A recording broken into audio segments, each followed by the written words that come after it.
Has anybody seen or heard from Zion Williamson? Because you get the total mixed messages, right? He's trying, he's rehabbing, he's in the best shape of his life, but he's away from the team. No, wait, he may need another surgery. No, wait, he's going to be back in February. No, he might be done for the year. Here's C.J. McCollum, who, of course, was traded to New Orleans from Portland just over a week ago on his relationship or attempt to build a relationship with Zion Williamson.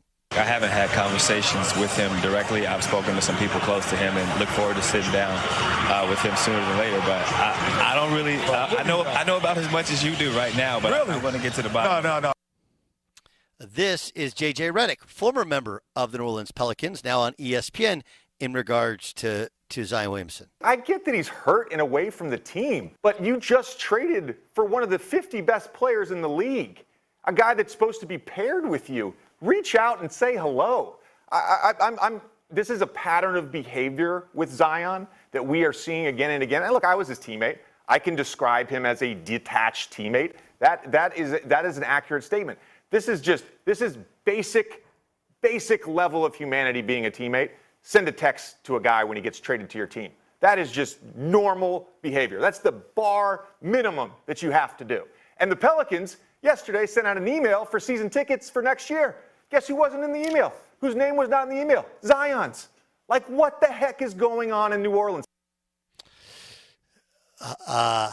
This one's a hard one, right? Like, you've had one decent run of Zion Williamson since he's been a member of the Pelicans, and he was a budding star, but there have been so many injuries. So I guess the question becomes, like, what do you do there?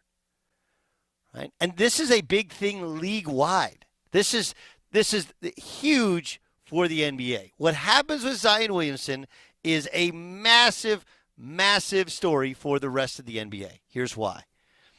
You have, pick out your star player on a non-top 5, top 10 destination city team in the NBA. Right? Go through them. And the question is always asked when they get to contract extension time, do they want to stay or do they want to get to a bigger market? Right? As of now, it appears like Damian Lillard is staying.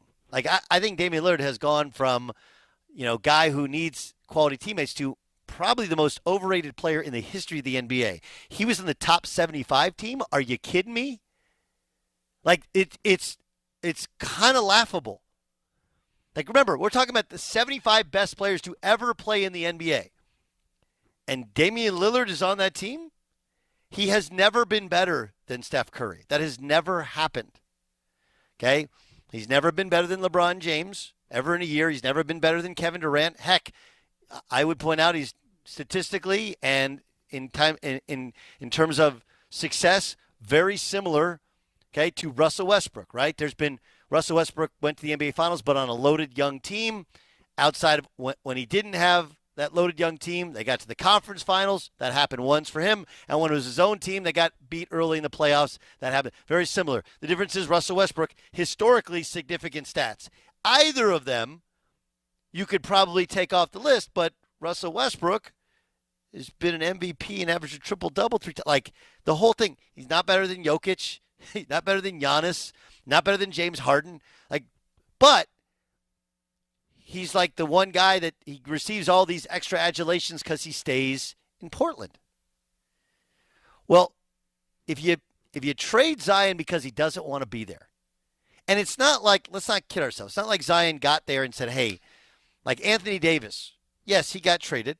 Yes, he wanted out. Hey, but Anthony Davis was in New Orleans for 9 years. Zion hasn't.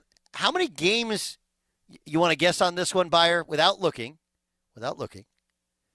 how many games total do you think Zion Williamson has played in his NBA career?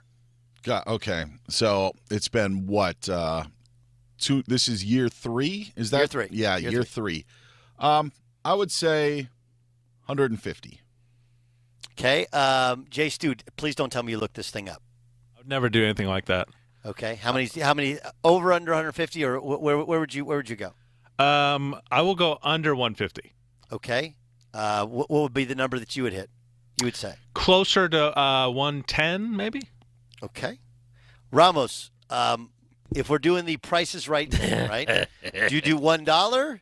Do you do 111 so that you're not under? Do you do what would the number be? That I'm not a math guy, Doug, so I don't know what the $1 means. But what I will say is it's definitely under 110. I say it's more like 70. Okay, so it's over that. It's 85. He's played 85 basketball games total. Sounds like Jason and I actually know how to play the game. And I never understood that. $1. It's like because you can't go over. Okay, so if you bet $1, it means you're betting the under, but you're not you run no risk of going over yourself. Listen. This is the other story. Is that it's like when somebody says, "Hey, guess how much this house is?" Yes. And then you go, "I don't know the neighborhood." Right? Yeah. Or you go like $5 million, and they're like, "No, it's $3 million." You go way over. I knew he didn't play 150 games, but I didn't want to undersell it. Right. But John ended up underselling it, which kind of diminished your point, Doug. I tried to go way over to be like, wow, great point, Doug. But that's all I'm saying. I got you. You knew what you were doing. Smart man. Yeah. Very, very smart man. Look, that's the whole thing. Do you hold on to him to the bitter end and make him fulfill his contract? And, you can make him even a restricted free agent. And then as a restricted free agent, you can match anything somebody else offers him. That's the whole thing. People think that if his contract expires, he's a free agent. Not really. He'd be a restricted free agent, and then they can match anything they want. He still doesn't have to pay. So he can be under contract for several more years. But he quite obviously doesn't want to be a part of the program if he's not even going to send a text or call C.J. McCollum, who gets traded there. This is a really hard one. And the problem is that all of these small market teams, this is what they're depending on. They're trying to get the next Zion. They're trying to get the next Cade Cunningham. They're trying to get the next, pick NBA guy in small market. Probably the best is Ja Morant, right?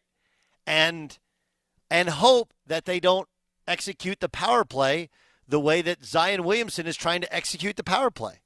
That's why Oklahoma City has all those picks. Detroit, you ask those people, they will tell you, we cannot get any of these guys to sign here as free agents. We have no chance. So our only hope is to get the best draft picks. You just get the volume of numbers, get guys that hit, and then hold on to them as long as we can. It would be awful for the NBA if they trade him, and yet they may have to trade him.